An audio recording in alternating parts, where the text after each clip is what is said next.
Network.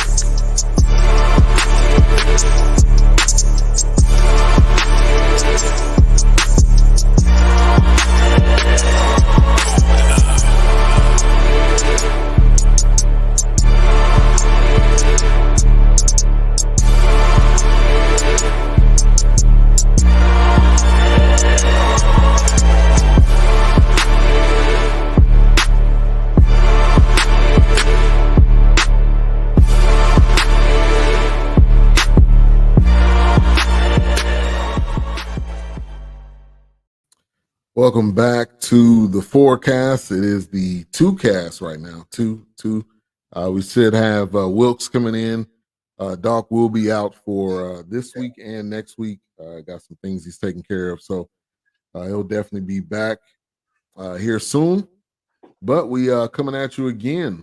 Fight Night, the $1 Million Heist, episodes 4 through 7.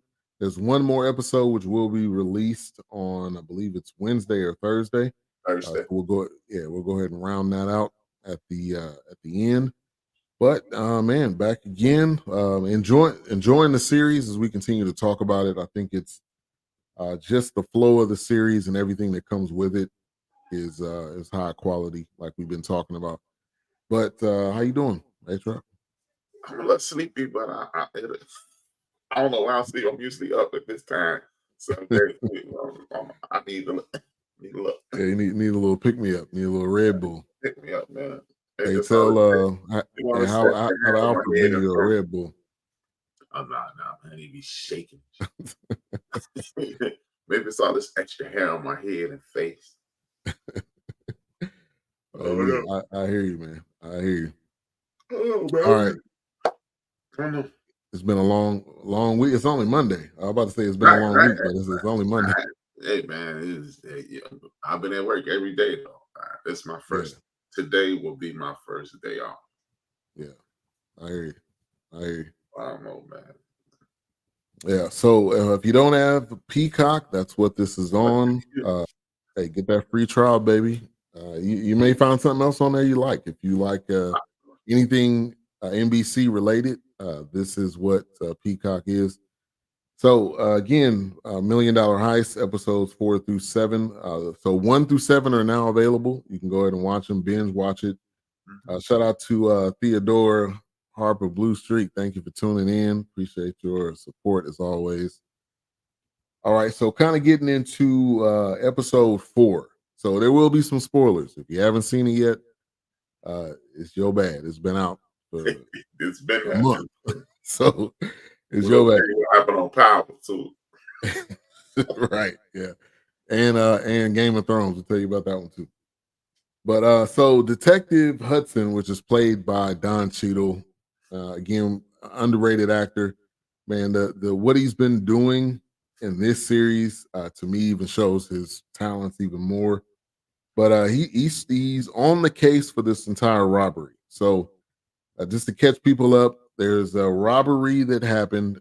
Chicken Man is played by Kevin Hart, and it's not his house, but basically it's kind of his spot where his girlfriend lives or stays, and kind of where he does business out of. So they do this party, and it's a big party because a lot of the high people were there. So Samuel Jackson, a lot of the shot callers, a lot of the gangsters in the different territories, and a lot of the different heads of the different areas. So kind of the commission or the firm or kind of those things you can think of. But so Samuel Jackson, a bunch of other guys end up coming, and then they end up being a robbery. And so now the robbery is over with. The guys that have the money. So episode 4 kind of starts where Don Cheadle, who was basically following around and a bodyguard from Muhammad Ali, is now taking on this case. So this is really like the first opportunity he feels like they're giving him something respectable, but really they're just giving him work that they don't want to do. It is give it to the black guy on the force because he's the one that can deal with all of it. Right, yeah. You can handle them colors there. All right, let's bring Wilkes on here. Bring him on screen. Let's see how this works. Did it work? Oh my gosh, I'm like way off. Like what? What is this? Yeah, let me change it up. Hold on. Try something new. But Wilkes, how you doing? Oh, doing pretty good. Doing all right. Man, this is crazy. Like, what is happening right now? What? Yeah, I'm gonna have to change this. They added some different designs and stuff. There you go, bam. Oh, okay. Yeah. Go back to the regular. Yeah, I'm actually getting like a better chair because that's like my camera's like way up here, you know. But sorry, I don't even have the right shirt on tonight. But yeah, I forgot to put it. Hey, you good? These shirts probably so stretched out, the letters and numbers falling off. I mean, we've been doing this for. Yeah, I've been like re-ironing mine and everything. Yeah, we've been doing this for a minute now. Sun's out, guns out, Wilkes. Right. Yeah. Yeah, like our neighbor Dan over there, man. Got to post it on your Facebook, man. With the wife beater on in the picture, posing by the window. Chill out. Exactly, right. Chill out. Holding the phone. Anybody that takes selfies like this, still? No, man. Get out of here. Time to retire, man. Hey, side note. Speaking of, guns out and all that, the Mr. McMahon documentary is out on Netflix. If you have not seen that, if you are any bit of a wrestling fan, you gotta watch that. It's all me right there. I started it, but I gotta get deeper. I feel like I haven't even scratched the surface. So. Yeah. Be up all night, so. Yeah. Might as well put it on. I can believe it. All right, so we're talking about episode 4, talking about real police work. So this is the opportunity. Don Cheadle's character, Detective Hudson, finally seems to get some real police work, and he's kind of figuring out what's going on, what happened with the robbery, what's going down with it.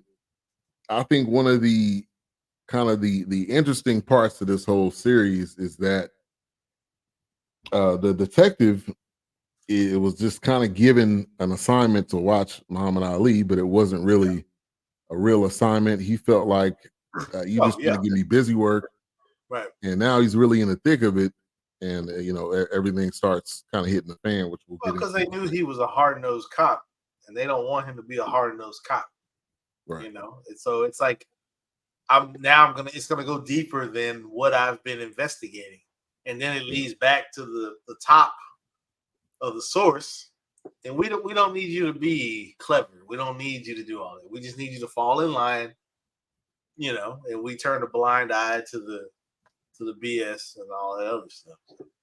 Right. Tomfoolery. Right. Exactly. Right. So this episode kind of starts off. The last episode ends where everybody's getting away, and Vivian ends up getting cut. So they're now trying to figure out where to take Vivian. And so Chicken Man brings his girlfriend or his side piece to his wife's house, or to his house, really.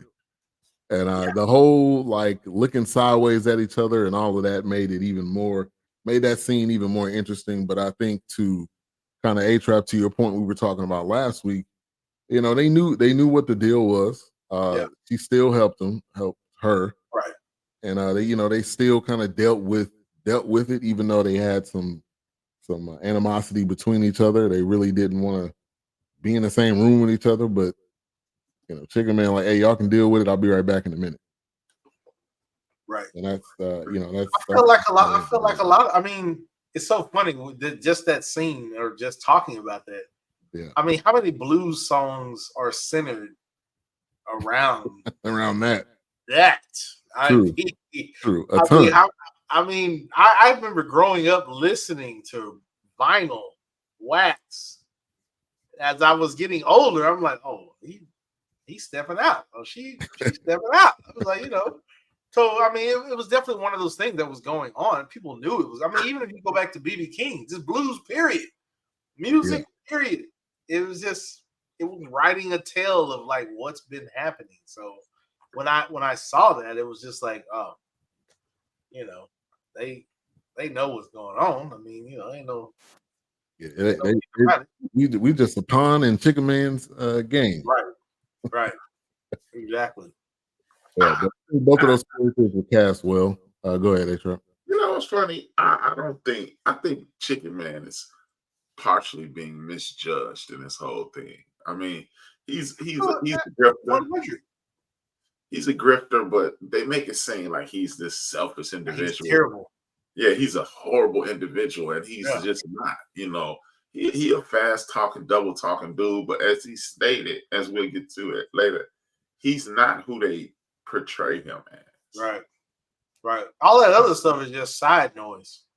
Yeah, I think he's got an angle, but I think the angle is genuine because, like I said, he kept saying Black Vegas, but Frank is like, it's a mecca.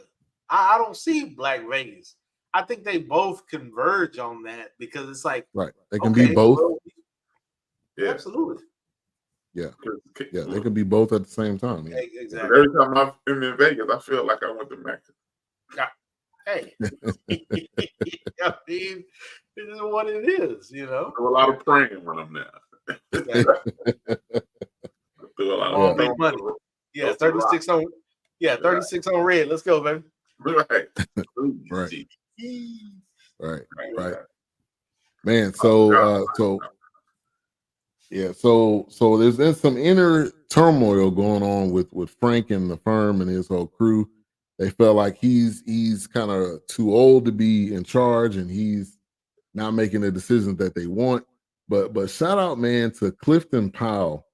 In this set of episodes, I realized that was Clifton Powell, and then David Banner getting a pretty major role going into these episodes.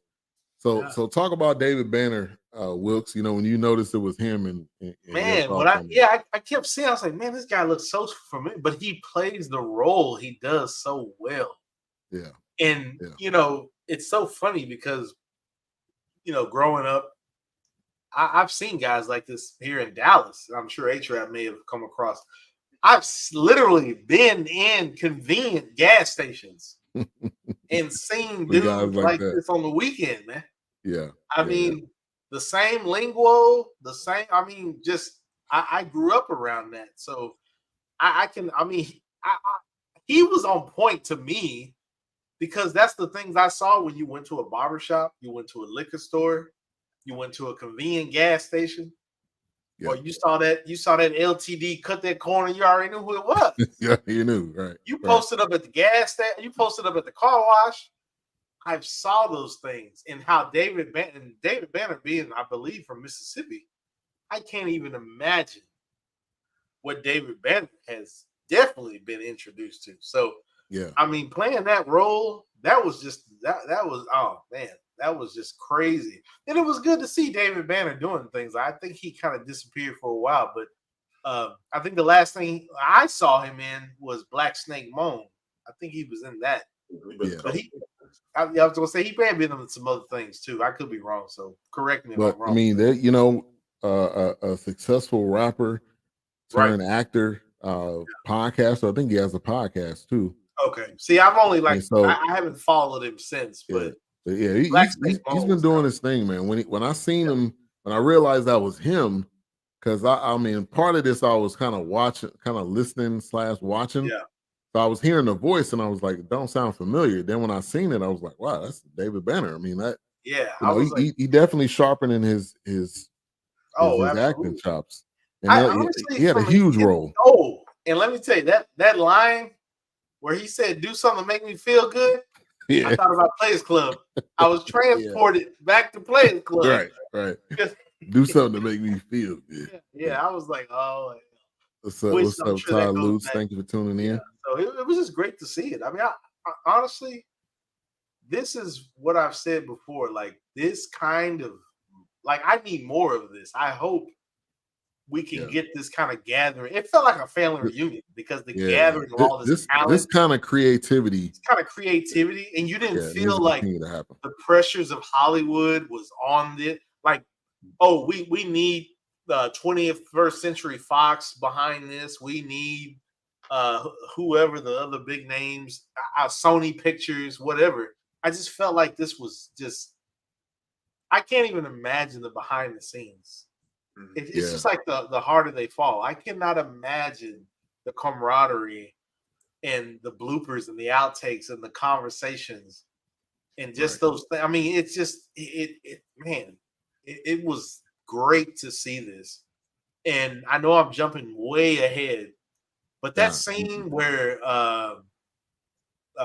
Kevin Hart and Don Cheadle were fighting on the side of the road, I was like, these two idiots, if they could have a spinoff of just doing partner in crime or something crazy, like that was just like, gosh, man. That made me think of every like good cop, bad cop movie. Yeah. Them two coming up to the door and like, man, he don't know what he's talking about. Martin and Will and Bad Boys.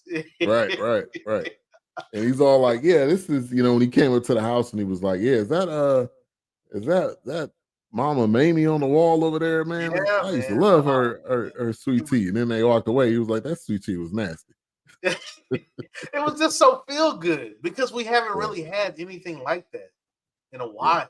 And I could be wrong. Correct me if I'm wrong, but maybe I've missed something. Not that I can think of. But just that camaraderie and that interaction, man, I hate that this series, honestly, if it doesn't get a season 2 or if they drag, I mean, I don't know, man. It's just done so well. Man. Yeah, I'm just wondering how are they going to end it? If they end it with kind of a cliffhanger and leave you kind of wanting more, I could see him doing a season 2. But if not, if it kind of closes the chapter, then I think it's probably a one-time thing. It's just done. So of course, if it's done, it's done. I'll rewatch it. It's just so good, man. It's just so good to see all these people back together. Yeah. And this is like a Harder They Fall, but like a series type. When you think of the top main actors. Yeah. This is my Harlem Nights. This is my Harlem Nights right here. I mean, it and just thinking about the movies, A-Trap could probably vouch for this. I mean, Uptown Saturday Night and Coffee and Cleopatra Jones and all those movies like that. I mean, this, oh my gosh, man. Shaft, oh my goodness. Like this is great for me. I remember watching stuff like this. I mean, coming on after Soul Train, I mean, they were going to show you some movie. I mean, I'm there for it. Right. Now, A-Trap, talk about Clifton Powell, man. We reviewed. He was in Dead Presidents as kind of helping out, and he's been in a ton of stuff. But just his catalog, man.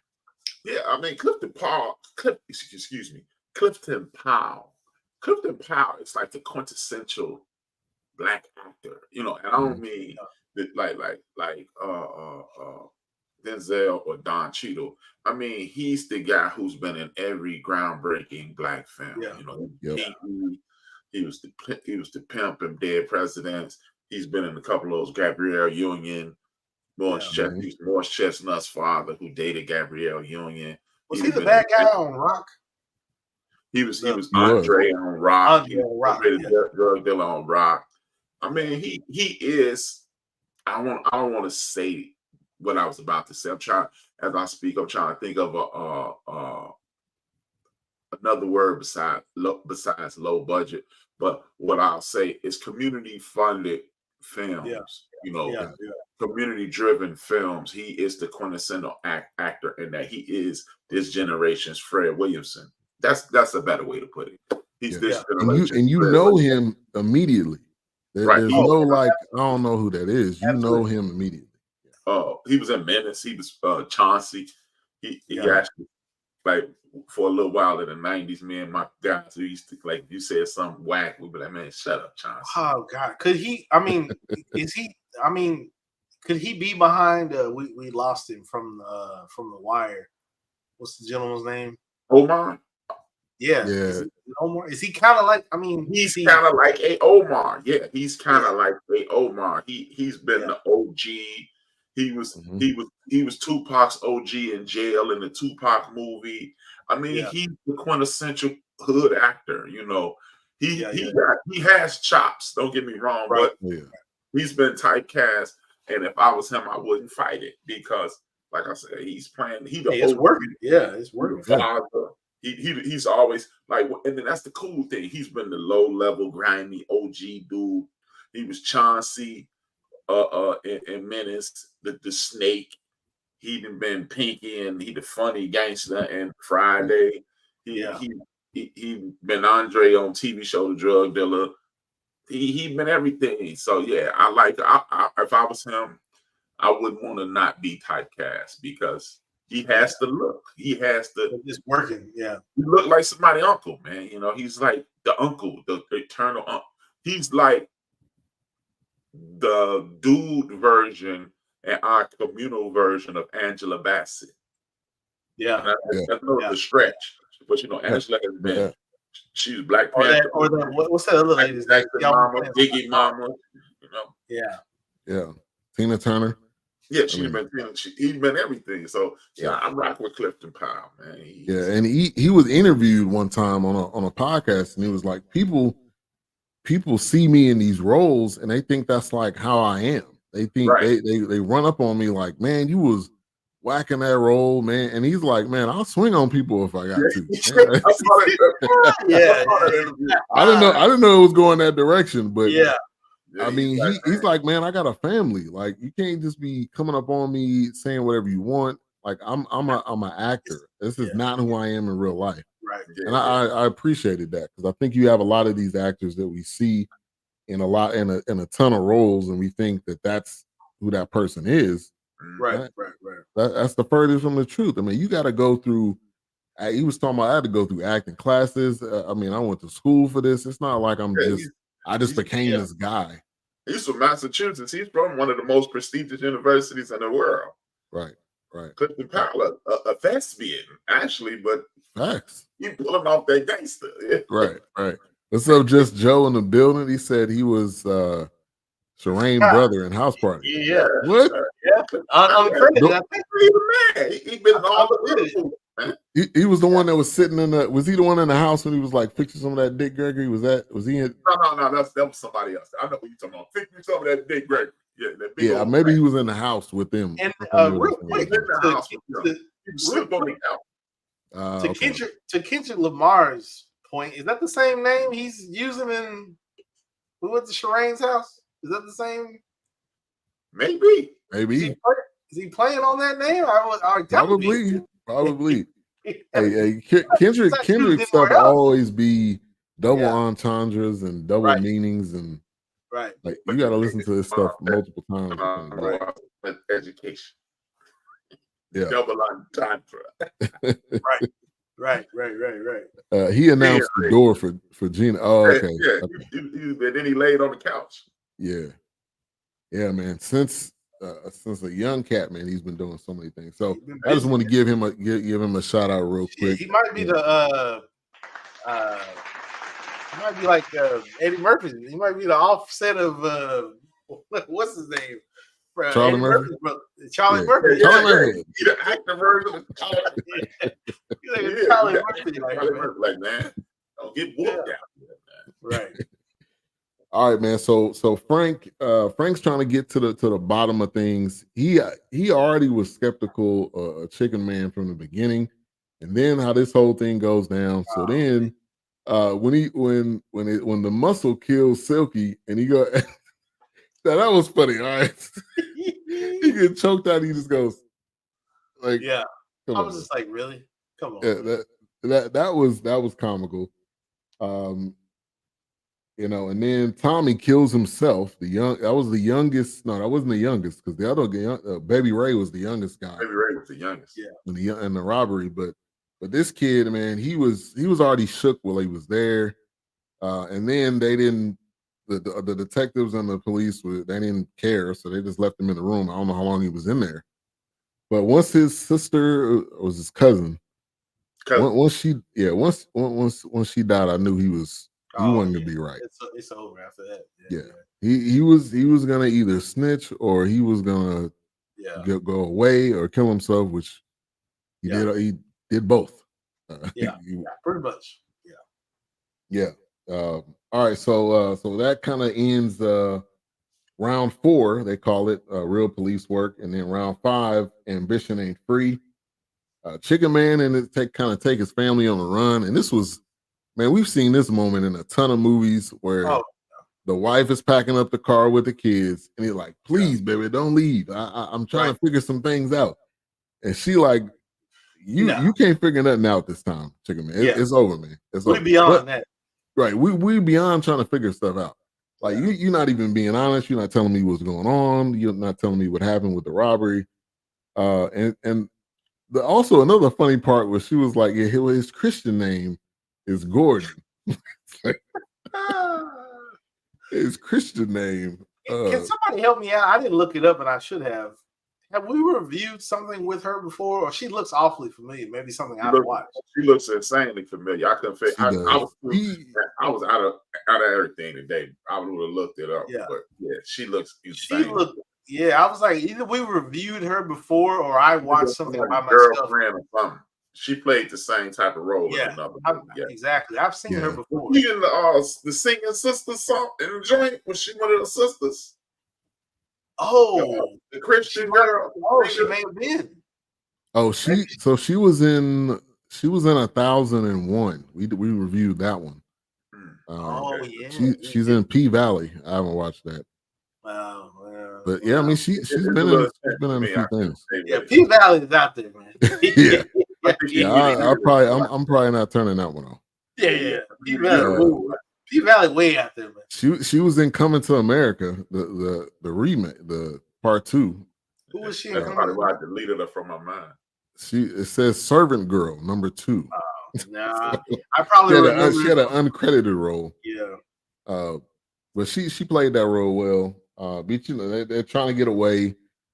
Frank is trying to get to the bottom of trying to find Chicken Man again, which going all the way up to episode 7, he still has not located him. So obviously episode 8, they probably gonna dive into that, and he's probably gonna have him probably at the stake trying to figure out what the deal is and what happened. But the fact that this dude name was Silky, that was hilarious from the beginning when they called his name Silky. Yeah, and that bad perm that he had, man, with the part in the middle. He had a Bart Simpson type perm with the part. But yeah, man, that was wild. All right, so Vivian ends up coming back to the house, which I don't know why would you do that? I mean, I know that's your house, but the spot is hot. All right, as soon as you get over there, somebody could be there. Somebody gonna be waiting until they gonna figure they patrolling. They figure you'll come back. And that's when David Banner kind of gets his. A lot of options. Chicken Man had a lot of options. Yeah, that's true. Yeah, he had her car and the other lady's car. The red man. That Mustang was nice too. I know you've seen that one. Yeah, I was like, oh, that's up my alley right there. Yeah. I know you've seen that. He was like, yeah, man, that's. I was like, oh yes, up right there. Hot right there. Yeah. But anytime you have these type of situations, we know how dead presidents went down. Oh yeah. You get to the weak link, and then everybody starts snitching. Yeah. And then you got, and they had young kids involved in this. Was that a mistake, A-Trap? A mistake? I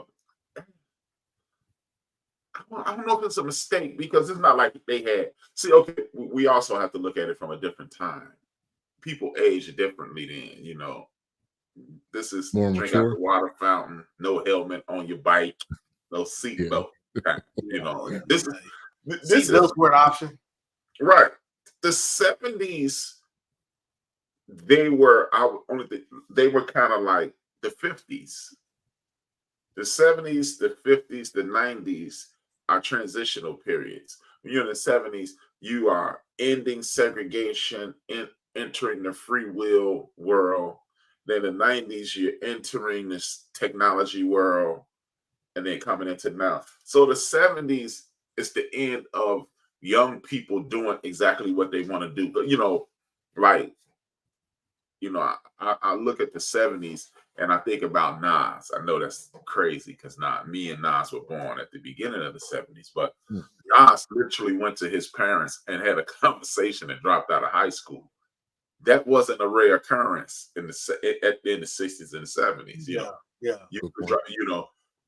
you wasn't insane for dropping out of high school, but when Nas dropped out of high school in the late 80s, that was nuts. You know what I mean? Like maybe late 80s. What do you mean you're in 10th grade, you're gonna drop out? But so it was a different time. It was and then one of those young men was an adult. You know, I think one of them was like 17, the other was like 18, 19. So they were younger men, and they were both. Well, one of them was a street hustler dude who killed himself. He was a pickpocket. Tommy. Yeah, he fashioned himself a street hustler. So was it the greatest move? No, but we also have to look at it in context. Everything is you have to put everything in a vacuum and look at the what's going on around you. And not so I would say no. And I think they didn't have a ton of time either, right? Because his partner approached them like, hey, we need to do this quick. So, get some people, get a team together. It was at Emerson. Was like, get the crew together and let's go ahead and make this happen. So I think you had to pick the best choices based on who you knew. And obviously Mac knew. This is the same time. Yeah, true. Yeah. And they all knew each other. Vietnam War. I mean, it was during that time. You know, even like he said, I mean, it was one of those things where, in which I've noticed this real quick. It was like for the Black veterans that came back. Yes. It was just like, man, this is what you putting me. My back is up against the wall. Right. My old lady done had 3 kids since I've been going, whatever the case is. Man, I'm trying to find work. They don't want to hire me because I'm a Black veteran. Right. But yet they got these white veterans that's getting jobs, and that was just LA. I'm gonna have to run a score. I'm gonna have to hit a lick. I'm gonna have to run with somebody. I'm gonna have to be muscle for somebody. Yeah. The Black Mafia was stacking up. Hey, I'm gonna have to go be a hitman for the Black somebody. Like, hey, brother, we saw you put the work with the military for the government. They don't want you. Hey, we'll take you in. You run some numbers for us, run some hits for us. We'll pay you up, set you up. I mean, it was just numbers, aka the lottery. Like let's not forget that was the lottery until somebody came in and said, well, we're gonna make this more so that we can make more money. I'm trying to make a way. I'm trying to make a way for us. I tried. I had a job. They let me go. They laid me off. I got nothing else. My back is against the wall. What you expect me to do? Or like in some of those movies that I've seen like this, they damn sure not giving me the same benefits they're giving these white soldiers. I got to go to work. I got to do something else. Right, and that was the undertone of this entire thing. Everybody, a lot of people involved. When you think of there was a guy Mac. When you think of Emerson, when you think of a lot of these different characters, they knew that they didn't have a lot of opportunities, so they did what they felt was best. And I've seen, like you said, this, like H-Rap said, this was in the dead president's era. These are things that I saw. These are things that I've read in books, like true book writing. Hell, these are things I've heard from my own grandfather. He wasn't even in Vietnam. He was in the Korean War. Yeah. And you think of the mental. You think of the mental that they dealing with when they come back. Yeah. That was Emerson's whole character. Just like he said when he was drinking at the bar. Right, exactly. This dude had to pull me back down in the hole because I was literally standing up, just wanting them to take me out. Yeah. Because I don't know how I'm gonna get back home or how I'm gonna get out of this. I'm not built for this. This ain't me. Yeah. So, and I know I'm jumping ahead, but that's good. That's good. It all ties together. I've literally heard, man. Let me tell you something. Even with the Korean War, it's nothing like hearing your grandparent talking in his sleep. Like he's literally, I had to go in there and wake him up because he's having a nightmare from a military experience. Right. Do you know what that's like? Waking up an ex-vet? Danger. Probably don't want to do it. Hello. Shit, I don't know what's going on. Yeah. So you don't know what the reaction is going to be. He barely wanted to talk about it as he would, but when he's having a moment in his sleep in the recliner, and I gotta be the one to go wake him up. Yeah. Please. Yeah. And let me expound on what Wilkes said. I have an older buddy. His name is Jesse James. What's up, Jesse? Jesse watches the program.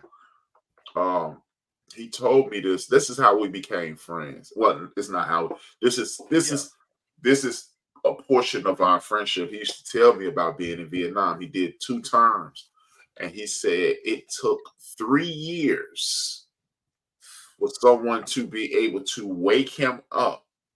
He said the first night he was home from Vietnam, his brother came and his mom did, your mother, your baby back. Your mom make you do that breakfast thing.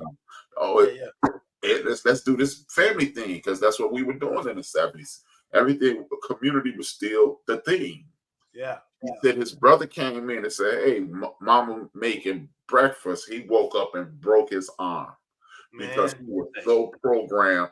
If somebody touching you in your sleep, you better be ready to fight. He said some mornings he would just get up at 4 o'clock in the morning and roll out of his bed.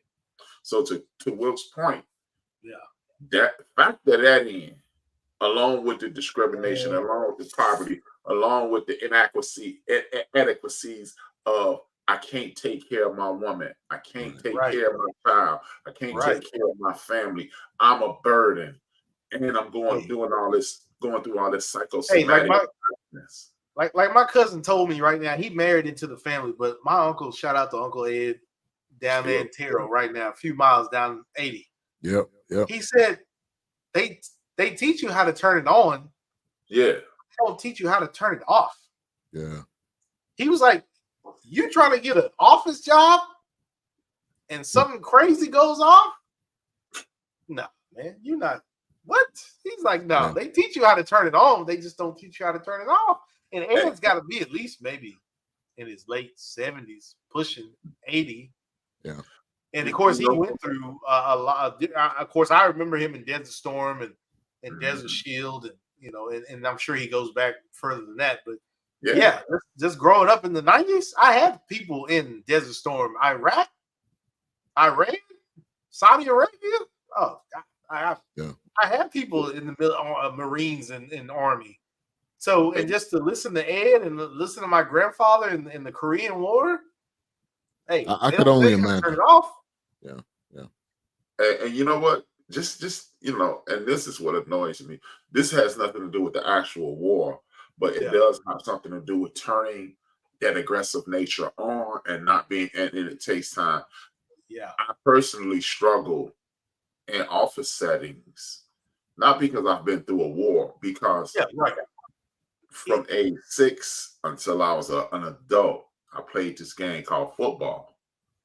And football teaches you 2 things. It teaches you aggression and run through somebody. Run through some. It teaches you how to inflict your will upon somebody. But the benefit of football is this: it forces you into this communal team aspect. Which I used to work at the largest independently owned agency in the United States of America, Vanbrugh Credit Corporation. Is no longer existence. But it bothered me even when I started working at the Washington Post, and I would help a coworker because I've been programmed. If I see Wilkes struggling, go over and help Wilkes. It's just who I am now. Right. Yeah. And when they will go, they're not on our team. You can't help them. Like, what? That's not the point. Yeah. We work for the same company, though. We work for the same company. So now multiply that, extrapolate that into a life or death situation. Right. When you've been around people who their entire existence is to ensure that you get home. Right. And now the very people who you thought you put your physical and mental personage online are disrespecting you. Oh man. And refusing to hire you. Right. Treating you as if you've done something wrong. And just think about this. Remember, I forgot his name, the dude who was the wild stallion of the whole crew. Yeah. Yeah. Willie. When Willie called him a baby killer. Yeah. Oh man. So you in the midst of somebody that's y'all on the run, so to speak, and you call me a baby killer. Oh man. But what about I just did everything for you. Right. So man, that's what I'm saying. So yeah. I'm not even in the same. I'm as close to that conversation as I am to you guys, Dallas, Chicago. Yeah, but I can relate. Right. And that's what I was saying. Like when I was watching this and just that camaraderie and just them talking, and I mean, just that military aspect of like after the war. I mean, like you said, most of them became incarcerated. Most of them became hired by the black mafia. Most of them became. I tried to work in a corporate setting, or I tried to work at a factory. I tried. No. My brother, he's struggling with it right now. He has the military. My brother was a street guy, a high level street guy. Yeah. And he's struggling at work right now but I told him when he changed his life, I said, hey man, I want you to understand it's more honor in the street than it is at these jobs. Especially if they come at you wrong and you know you've been putting in your work. Right. Are they talking to you crazy? Like, whoa. Oh, yeah. Yeah. My drill, the only person that talked to me crazy was my drill sergeant. I'm not taking that in here. Yeah. Right. Like, what? Right. Yeah, that's why I was like, and I'll never forget those words that my cousin, he's like, they teach you how to turn it on, but they don't teach you how to turn it off. Yeah. Like, that's what pisses me off. They don't want to talk to me like I'm crazy. They stick their microphone in those guys' mouths in their face when they coming off the field. And I'm in kill mode. I'm in put him on his ass mode. I'm trying to take that dude head off. And then now you wonder why. Can't wait. And then you got Richard Sherman going off, and then they calling him crazy. Like, nah, man, I'm this is if anybody has ever seen Ray Lewis play, it's war. Hey, man. He is suiting up for war. And he even says it, in his pregame. We literally have a commercial right now. I don't know where I was. But they literally just showed a commercial with Megan Thee Stallion, and it was a gladiator setting. And they had they were, like the Coliseum. And then when they pulled out, it was the Bill Stadium in New York. They showing you that this is a gladiator sport. This is war. I'm trying to take your head off, man. The hit yesterday I just saw, it was the Ravens versus Cleveland. I already know what you're talking about. Yes. Oh my God. Like people don't realize this is life. This is life or death. We've had somebody die on the field, and we've had somebody with so many concussions. Tua, the level of concussions that Tua has been having. Right. I don't know how you can run back on the field, but it is that type of mentality. A guy that keeps doing different tours. Yesterday, somebody got hit, and you can tell literally. Oh, I think it was Jacksonville, the Panthers, or somebody. They went head to head. The dude literally fell like this in the ball. I mean, you can tell he was knocked out. At that minute, they are unconscious. They're standing up. They're falling down unconscious. Dude, I'm running at you 25 miles, 35 miles per hour. I never 10 knew miles per hour. I never knew I even had it until my sophomore year. That was my junior year. And they was trying to get this freshman to come to varsity. And it was supposed to be a light drill.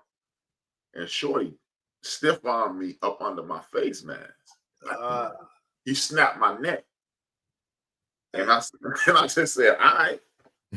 And the next time they ran that play, I never seen Shorty again because I cracked him.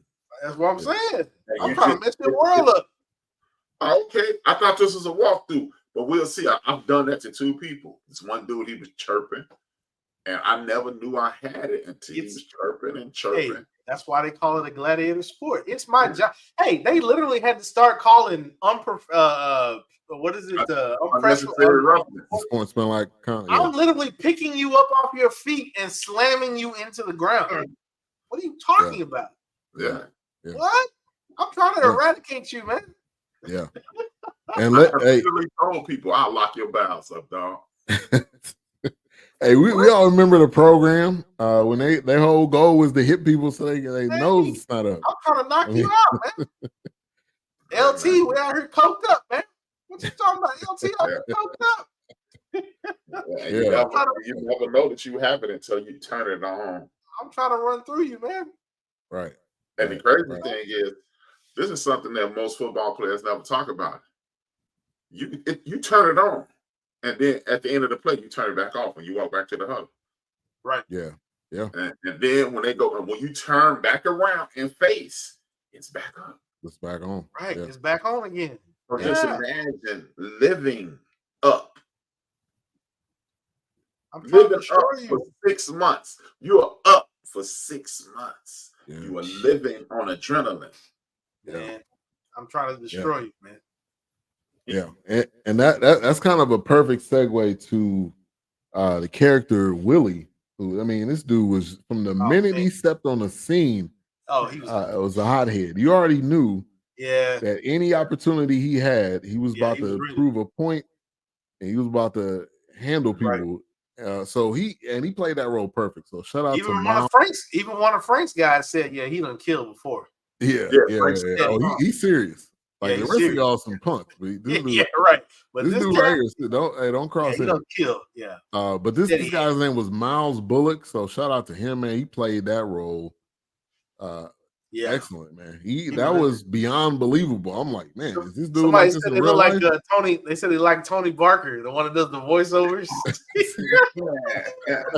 They said he was the evil Tony Barker. Oh man, hey, that's crazy. That's crazy. He does look like him. Yeah, but man, he played that role so well. I'm like, man, this dude like this in real life. Oh yeah, he done been around some people. Trust me. But you know what's funny? The other dude, the Billy D. Williams looking dude, that they called him the Billy D. Williams. Yeah. He played that same role in Snowfall. Right. I remember it. That's where I remember him from. That's where I remember him from. I think I know this guy, man. Yeah. He played that role well too. And then they had the guy from, I remember him from Soul Food. Soul Food. Yeah. I can't remember his name right now. I think it's like Rockman or something like that. I got a homeboy who looks just like him. He could be his brother. Who was the other guy that was with Frank? Because he was in The Walking Dead, and he played that same role where he was like the muscle, like he was the. Yeah, did they ever say what this dude? I'm sure they didn't say what his name was. They might say it, but he was in the last season of The Walking Dead, and he played that authoritative like. He would have been perfect for that because he would never go down. Oh yeah, Lamar, was his name Lamar? Lamar. Yeah, Lamar. Well, he was in The Walking Dead, and he was the same way in The Walking Dead. Like he was not taking no shit. I mean, if you look up his IMDb, this dude look like he just break necks for a living. He just somebody step out of line, they say, "Hey, Lamar, come over here real quick." He just. He just look. He ain't smiling on none of his pictures. No. What's that? What was his name in The Walking Dead? Did they got it up there? Michael Mercer. Mercer. Yeah, Mercer. Makes sense. And he was in Avengers. It says he was Corvus Clappy. He beat up the Hulk. He broke the Hulk neck. He probably did. Yeah, Mercer. Yeah, he was. Devastating. He wasn't taking those. So there was an earlier scene that I think we talked about it, but he was basically that was when Chicken Man I think was driving him around, or no, somebody was driving him around, and he went inside. He was like, "We got to handle some business." Yeah. So he goes inside and he roughs somebody up, and he come back and he like rubbing the blood off his hand, like, "Okay, now you can take us to the hotel." Yeah. But Yeah, that character they did an excellent job with that one. Yeah, real. It was good to see him again because I hadn't seen him since The Walking Dead, and I was like, if they got him playing Mercer, perfect. Because this dude is off his rocker. Hey, and that's just one of them dudes that will never die.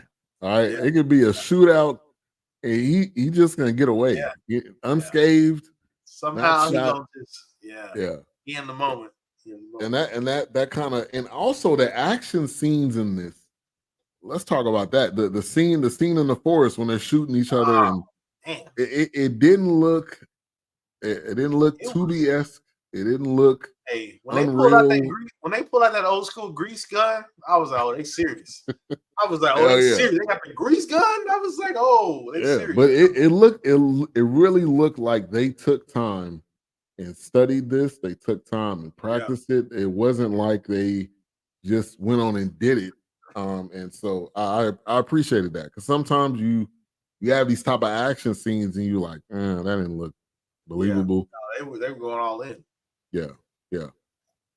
So Andre is the one that they said looked like the Billy D. Williams cat. He ended up getting shot. Now I don't know. Did he get shot by the detective or by? I think it's by Lamar, because he was just firing. He got shot in his back. Yeah, he got hit in the back. I think when he was trying to hit him, he was just letting rounds off. Hey, and Lamar was like Black Lightning. The dude was gone. Like he just ran up out of nowhere, disappeared. I was like, oh hell, Don Cheadle gonna get hit. Hey, Don Cheadle didn't get shot at all. At all. Yet. Okay. Yeah, right. We got episode 8. Yeah.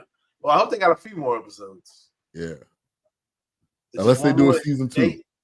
It's only 8. Now to your point, A-Trap, you were talking about Chicken Man, and they talked about episode 6, Community Man, and he kind of went in like, man, I was doing this to help my community, to help bring money back, and I was like excellent dialogue with him and Don Cheadle talking about you a house nigga, you just doing all this because the white man tell you to, and you trying to save this dude when they went into that kind of corner store type spot, and that dialogue.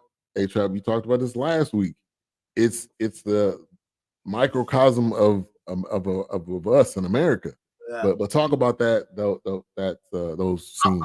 I was really hoping that you were going to bring this up, because it is something that's missing in our community. Well, it is one of the chinks in our community, in our armor, that we assume just because ... you are this. The whole one of my heroes in life, Malcolm X. He helped perpetuate this stereotype when he had this. I understood his sentiment, but people took it as an exact when he said you have house niggas and field niggas, and but people don't realize that the house Negroes, so the so-called house Negroes, were probably the bigger heroes than the field Negroes, because the house Negroes don't have anything to aspire to. People don't realize that the house Negro is the guy or woman who is subjected to more tyranny than anybody, because you're with their arm reaching me at all times. Especially with guests that would come over and they'd be like, oh, what is he doing in here? Or what is she doing in here? Oh, no, H-Rap point. Exactly. But our ancestor Malcolm X say, man, the house Negro outside. No, the field Negroes that burn their house down. But if you think about it, this woman is in the house. It could be lunchtime. Let me come on, get in here, girl. Right. And now she raped.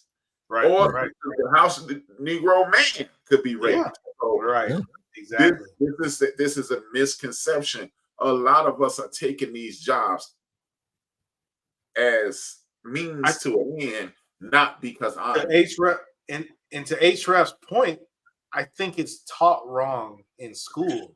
True. They're telling you, the house nigger or the house Negro was, he's got an ear to everything, or he's getting abused, she's getting abused. They basically made it to in education, to my remembrance, they made it seem like they were like a part of the family. Right. That whole lie. They were cool, like they could just go get what they wanted.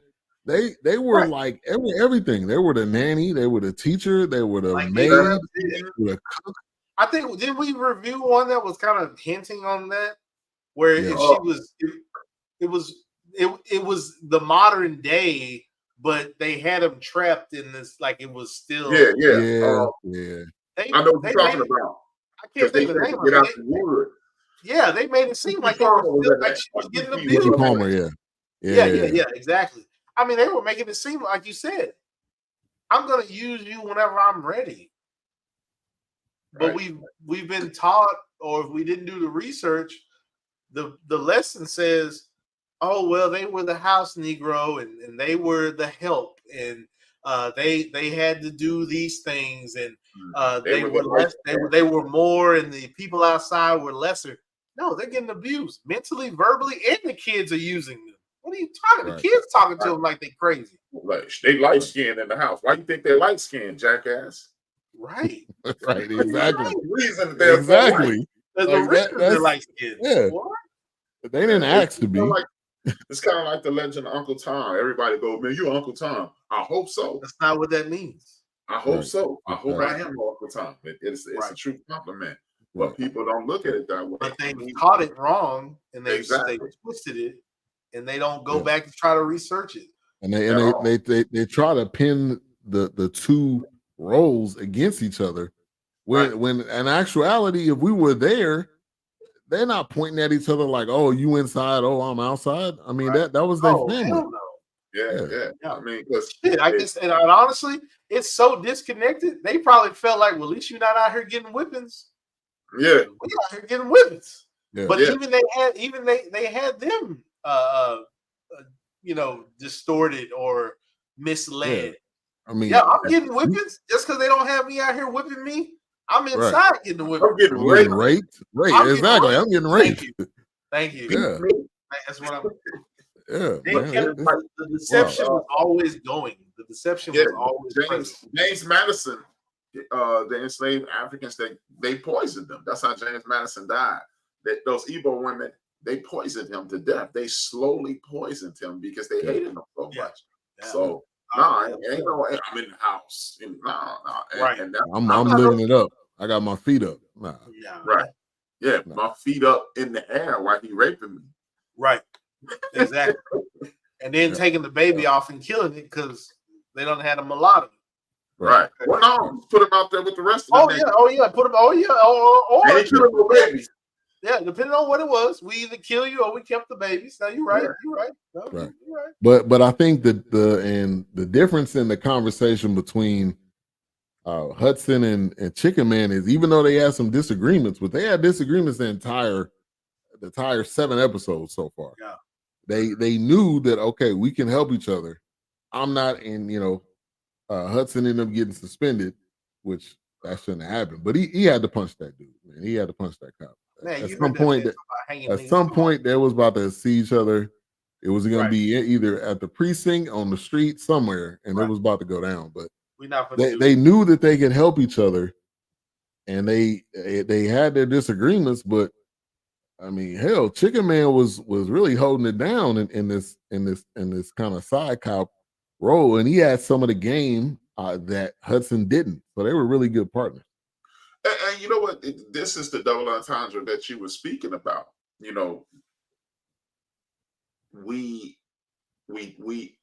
I believe the entire series is a double entendre, I should say. Yep. Yeah.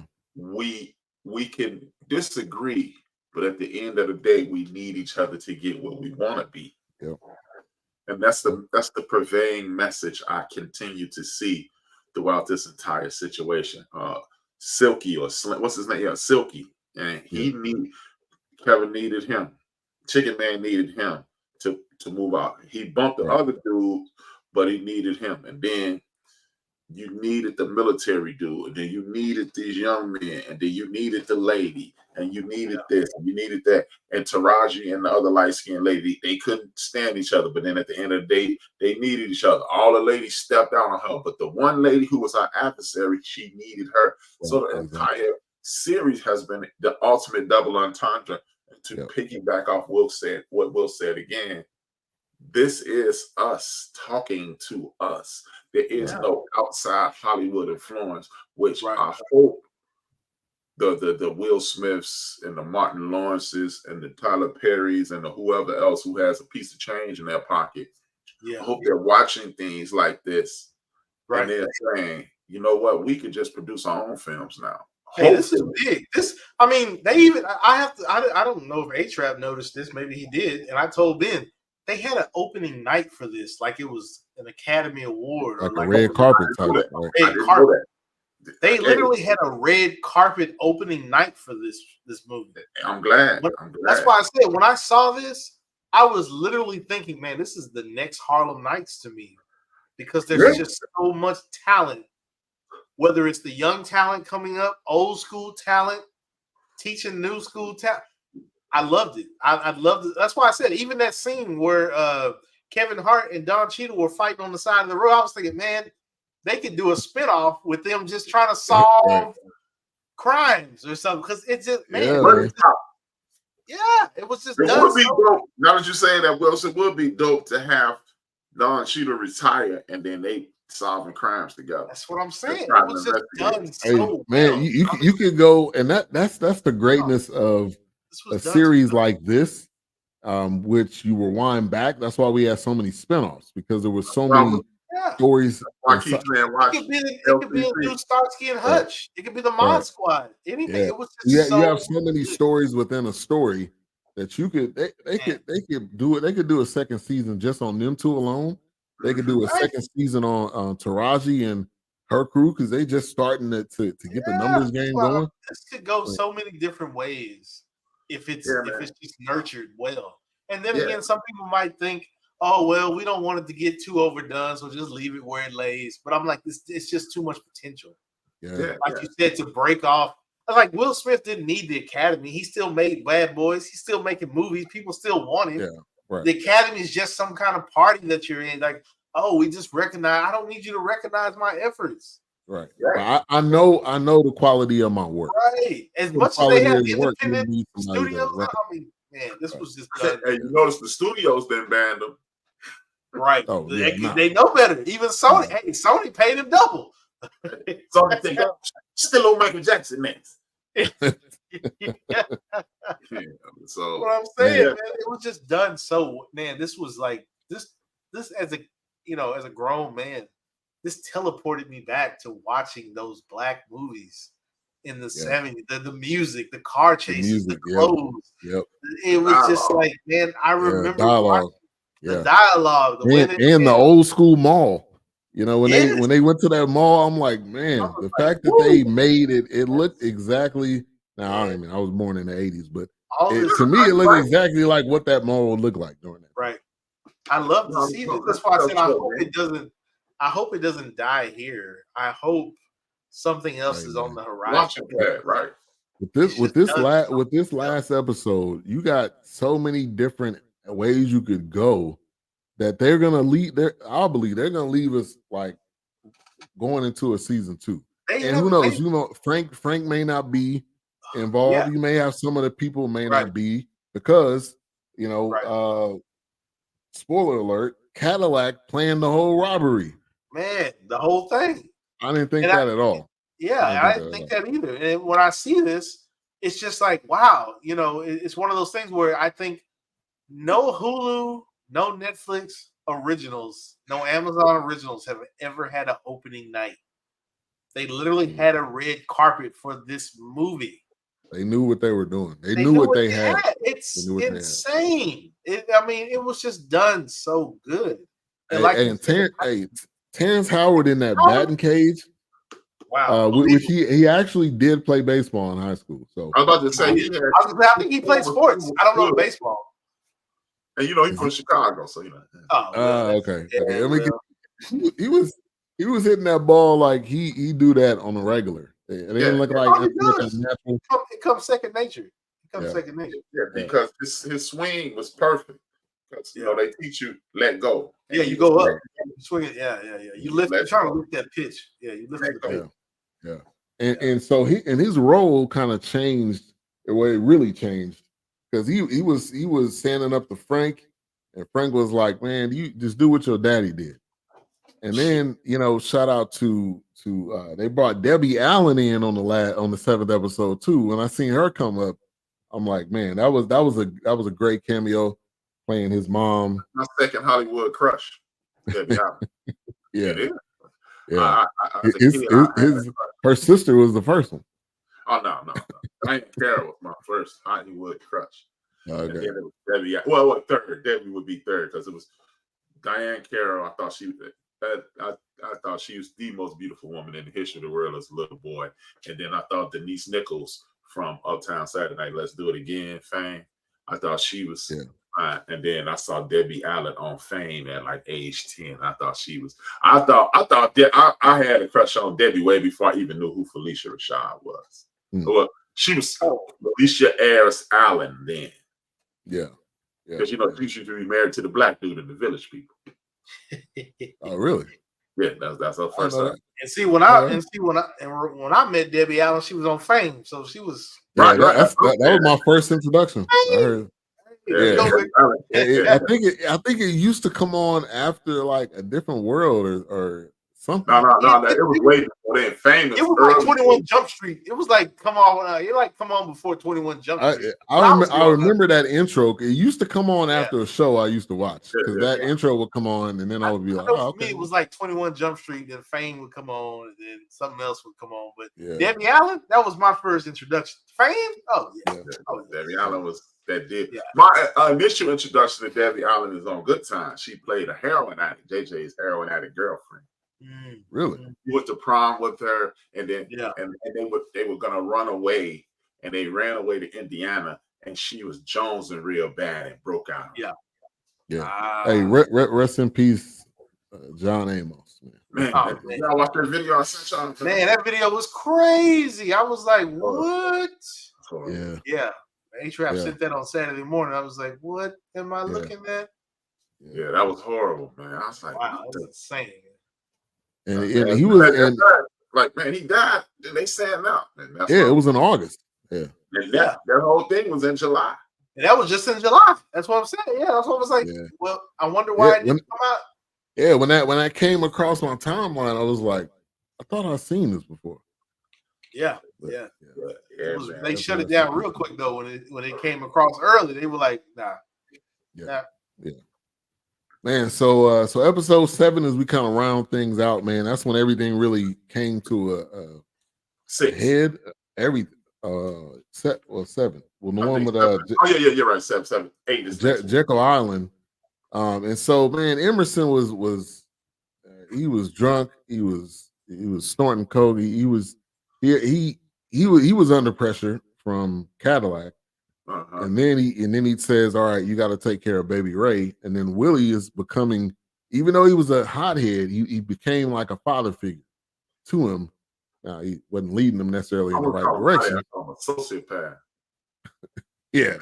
He was leading him to like a killer, but he was kind of starting to take him under his wing. And I felt like that was a special moment in the series because he didn't take nothing from nobody. And then when he sees this kid, he's like, all right, I felt like I can help him.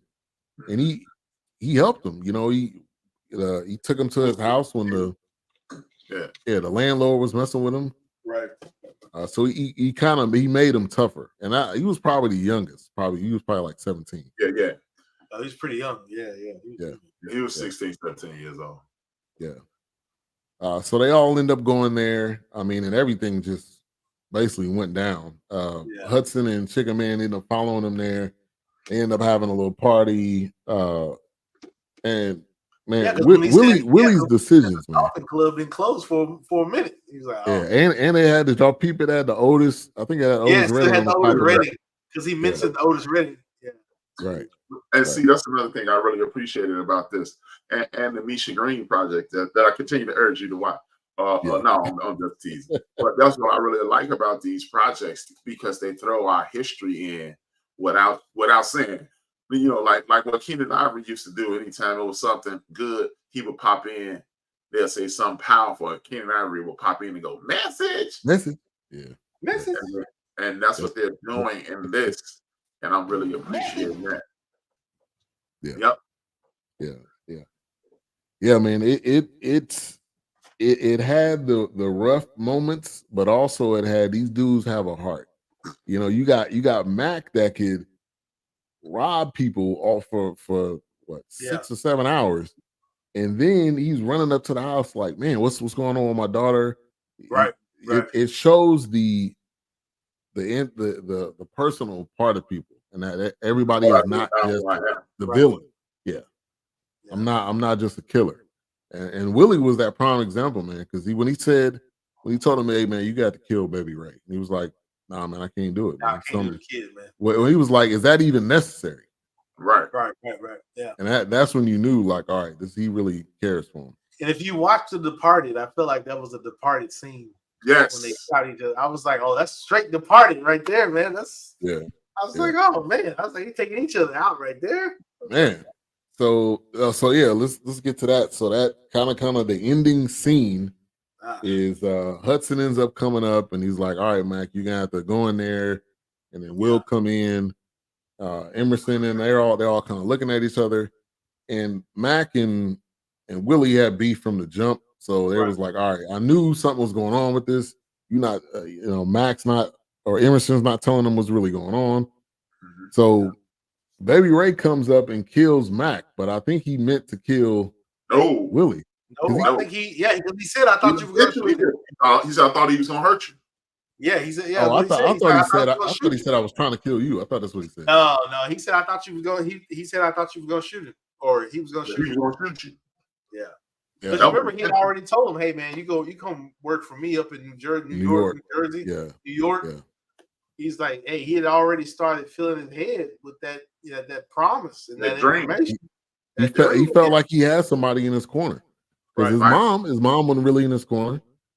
It sounded like his dad wasn't. Yeah. So he felt like he had somebody, and he felt like Mac was in his corner, but he was more of a square. He felt Mac deserted him when he went to the military. Because remember, he said when the chicken plate or the rib shack closed, something right after you left. Yeah, right. True. So Baby Ray kills Mac. Emerson then kills Baby Ray, and I'm like, man, why did they kill Baby Ray? Man? That was straight Departed, man. Yeah, and then Willie's like, what's the honor? What's the what he said? What's the saying about honor among thieves? Like, I don't know. Yeah, it was like it ain't one back. Yeah. What's that saying? Honor amongst thieves. He said, "What's up with that?" He said, "I don't know." Yeah, me either. Right.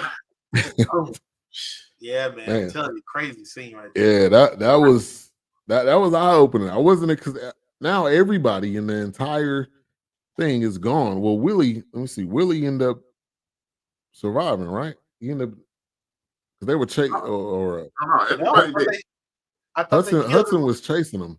He did, but I thought when he shot it, because he was wounded, he got hit in the arm a few times. So he got arrested, or that's kind of what happened. But he got shot in the shoulder. He hit him a few times when he was running. I did arrest him because remember Kevin Hart kicked him in his bullet wound. Right. Yeah. He kept kicking him. So where's all that money going? Now I didn't see. They didn't show that part yet. But that's going to be next week. Yeah, it was falling all over the ground too. I mean, like, that was another like dead presidents type scene when all that money just went up in the air, and like even though you think you have it, it will be picked up. Trust. Yeah. Oh yeah. Man, so coming up next week we will do episode 8, the season finale. And there's a lot of loose ends. Let's as we end it out, let's talk about some kind of what we expect to see in episode 8. Wilkes, we'll go to you first. Honestly, from the way the first episode started, I'm sure it's gonna have, because Frank and Chicken Man, he's got him in his trunk. And I think true. Yep, that was at the very beginning, right? They come face, because that's how it started. And I'm sure it's going to come down to, now I don't know where his muscle is, but it's just Frank and Chicken Man at that point. I'm kind of curious where Don Cheadle's character is, but it should be pretty interesting. I'm ready for it, man. Is it every Tuesday or Thursday? What is it? Thursday.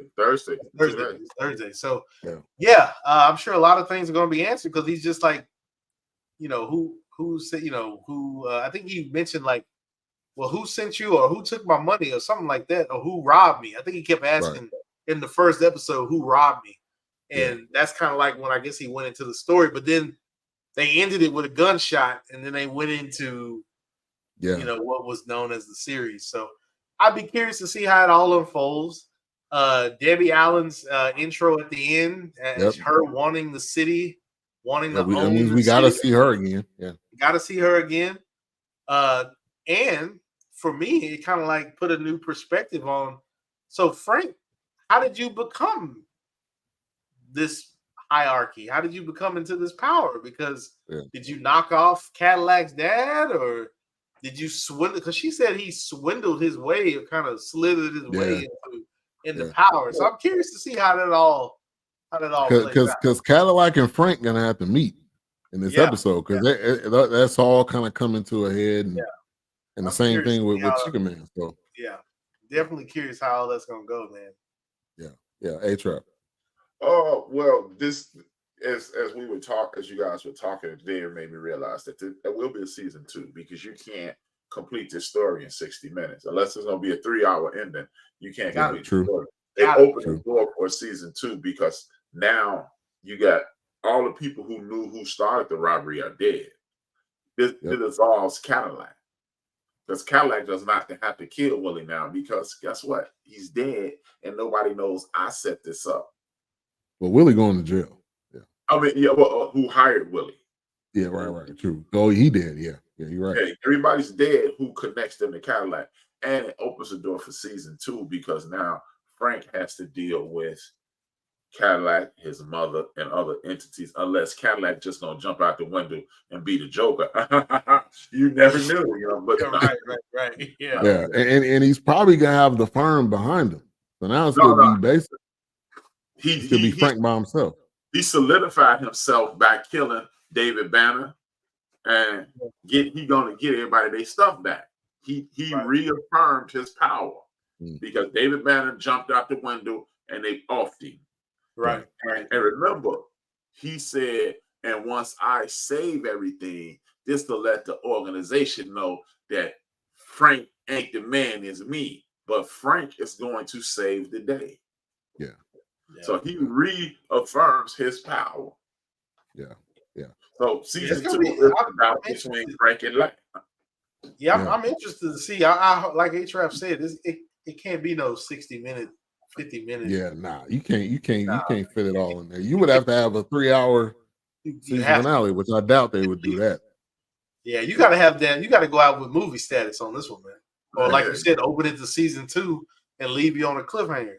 Yeah, because Debbie opens the door for further debauchery. Because now he's gonna be in Atlanta, because it's a lot of questions. Because first question,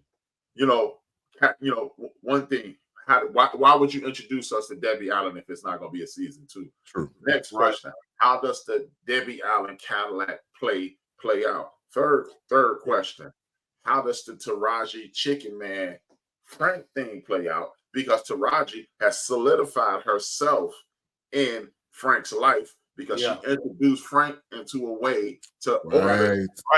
Because she said expanding the funeral home business. Right. And then Chicken Man, his wife and kids went down to Mississippi. I think it was Mississippi, Alabama. He said Mississippi. Alabama. So it's a lot of storylines. And you got Hudson too, who's playing the cop, who's really not a cop. Oh, yeah. So the whole thing of him trying to solve it is going to be a whole other thing. Yeah. Because if he fired for helping Chicken Man clear his name. I hope they get a season 2 out of at least 2 seasons, because you can't just end this, like you said. You can't just end this 60 minutes, 54 minutes. This ain't that kind of show, man. Yeah. You could DJ Money. And the reason I know, now after we're saying this, the reason I know it'll be a season 2 is simply I've seen commercials for this in the midst of football games. Oh yeah, they go. Trust me, because more people that are going to be aware. More people are watching it. Yeah. You're on a big time network too. NBC Peacock is NBC. Yeah. Nah. You imagine if they would have, it wouldn't have been this good if they released it on regular TV. They had to stream this. Because now the door is open to just the creativity and profanity. And the profanity. Right. And the profanity. And let me just shout out. I don't know who's playing Maxine, but ooh-wee, man. Ooh-wee. That girl, man, whoa. Ooh-wee. Ooh-wee. Yeah. They well, wow. That's all I can say. Yeah. I agree. In February. I started it in February, CJ. I've been working on it. Yeah, man. Yeah, you went from 0 to 100. It's still going. It's still going. I'm still working on it. Yeah. All right, man. Yeah, I'm looking forward to Hudson. I'm looking forward to kind of Chicken Man. Is he either going to be able to prove that he wasn't involved, or is he just going to end up being off because he talked too much? Yeah, he's been running for too long. That's why I said, because I think him and Don Cheadle, dude, the chemistry there with those two characters, if they don't get a spinoff, I would be upset. I think it's a uniting of Frank Chicken Man and Don Cheadle is the adversarial cop who knows. Right. Because think about Don Cheadle literally said, "I wish I wouldn't have arrested you, Kevin." Yeah. Right. Yep. He kind of thought back and was like, "Man, I would have did it differently." Right. Because he realized, and he's come to the realization of what you learn in criminal justice class: selective law enforcement. Are you hurting anybody with what you're doing? Then if you're not hurting, if it's a victimless crime, then okay, go. Yeah. But being the first Black officer in Atlanta, not knowing what the future holds, I understand why he did. He was calling himself being straight laced, but he's understanding selective enforcement because that's what they do. Right. Hey, CJ, got a question for you. Books. Oh, his name is Jeb. He's down at the Heart of Hand in Deep Ellum.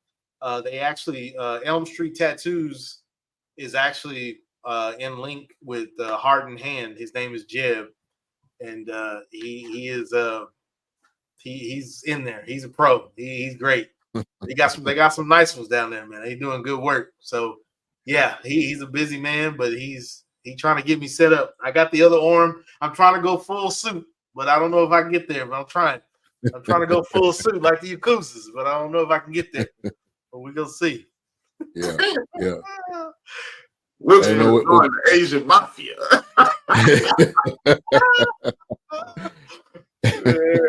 man. Trying to go full suit. Yeah, man. But definitely looking forward to next week. Obviously, it's a lot of things to tie in. So we'll be back next week with the season finale, episode 8, and hopefully we'll have at the end of that. We need to have a coming up next season. That'll solidify it, which I think you got.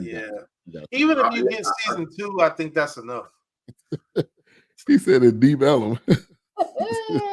That's why you got to go in, man. You got to get gritty, man. Come on, man. Hey, man, you gotta go during the day too, man. I'm going by 9 o'clock, man. I'm out of there by 4 o'clock. It is 4 o'clock in the afternoon, 9 o'clock at night, man. I ain't hanging around at 2 o'clock, 1 o'clock. You gotta get about it.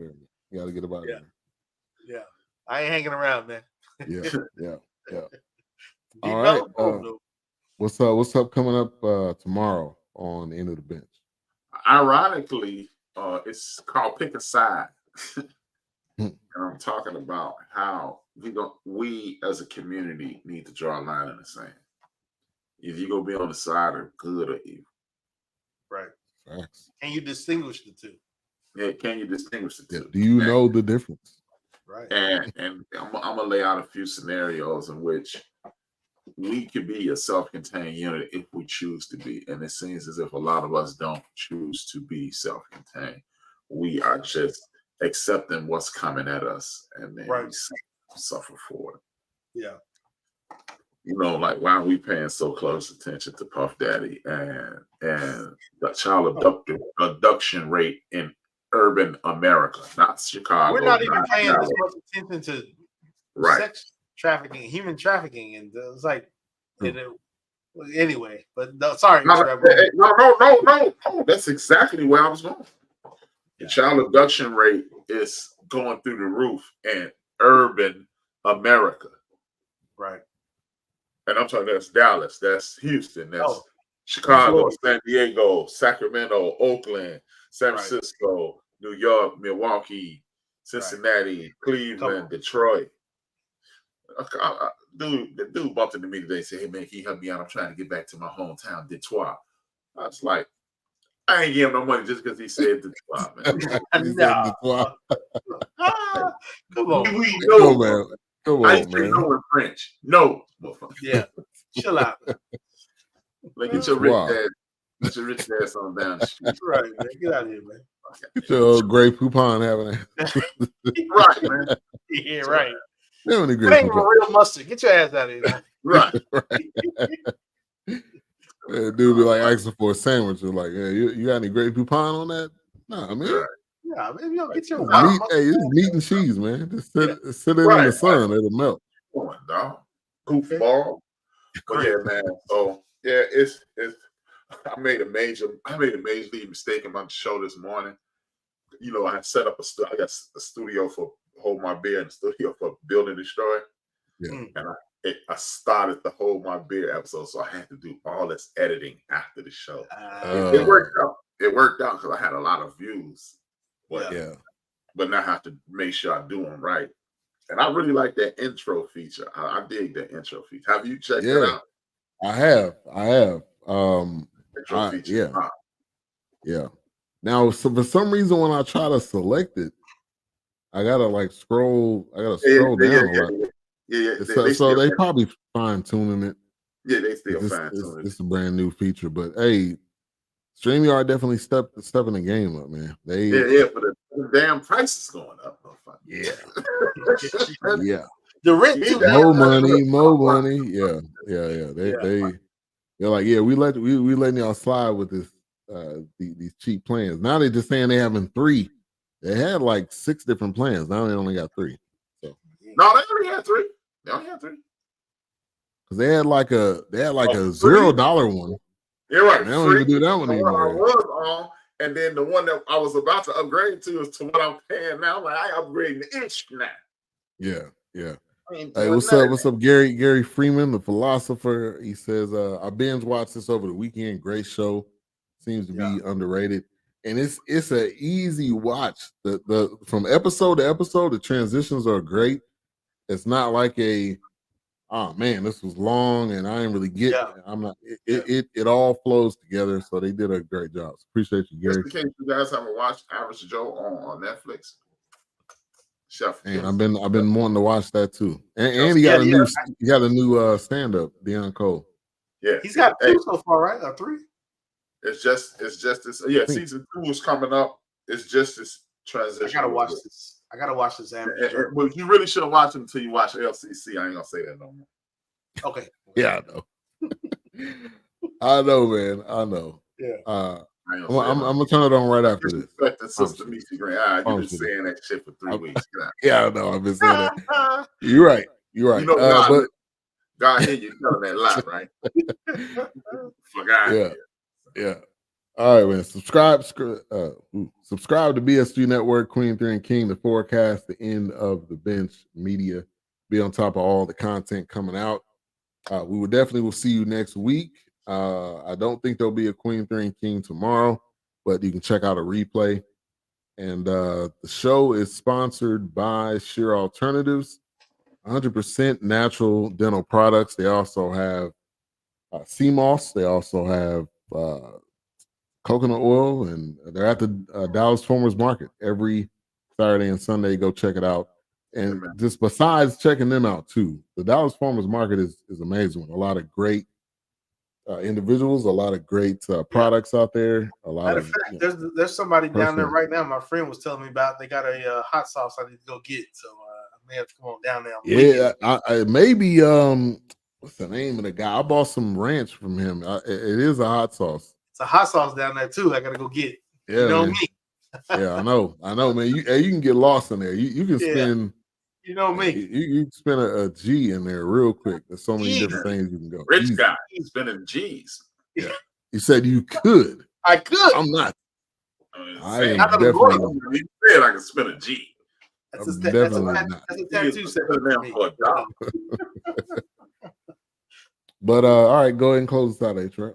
Hey man, I'm gonna promote my sponsor, the local crack house. No, I'm joking. The White House. Brought to you, man. Shorty the Pimps, dope spot over here. Man, do something to make me feel good. Do something make these dogs. When he stopped, he said, "These dogs have to clean themselves."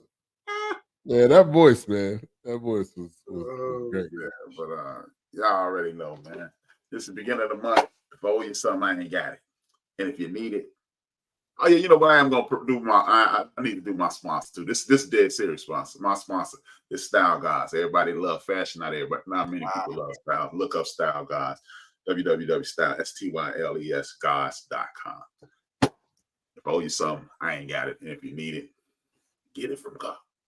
Because I need a beer. I'm going to give me a beer, man. Flat out. Yeah. Newcastle is going to be in my body tonight. Man. Welcome to Sheer Alternatives, your premier source for luxury cosmetics, crafted from safe organic ingredients. Sheer means pure, and we use nothing other than trusted minimal ingredients to provide you with safe oral care, skin care, and hair care products. Our cruelty-free formulas are meticulously designed to pamper your skin while preserving its natural beauty. At Sheer Alternatives, we believe that skincare should be both indulgent and gentle, ensuring that every product we offer nurtures your body with the utmost care and respect. Treat yourself to the soothing comfort your skin truly longs for. Join us at the Dallas Farmers Market every Saturday and Sunday from 10 a.m. to 5 p.m., where you can explore our exquisite range of products in person. Alternatively, visit our Dallas office at 9550 Forest Lane, open Monday through Friday from 10 a.m. to 5 p.m. for personalized skincare consultations and to shop our full collection. Our knowledgeable staff is always ready to help you find the perfect products to meet your unique skincare needs. Experience the ultimate in all-natural care with Sheer Alternatives. Your skin deserves nothing less than the best, and we are dedicated to providing you with luxurious, effective solutions that honor and enhance your natural beauty. Visit us today and discover the difference that truly exceptional organic skincare can make. Thank you for choosing Sheer Alternatives.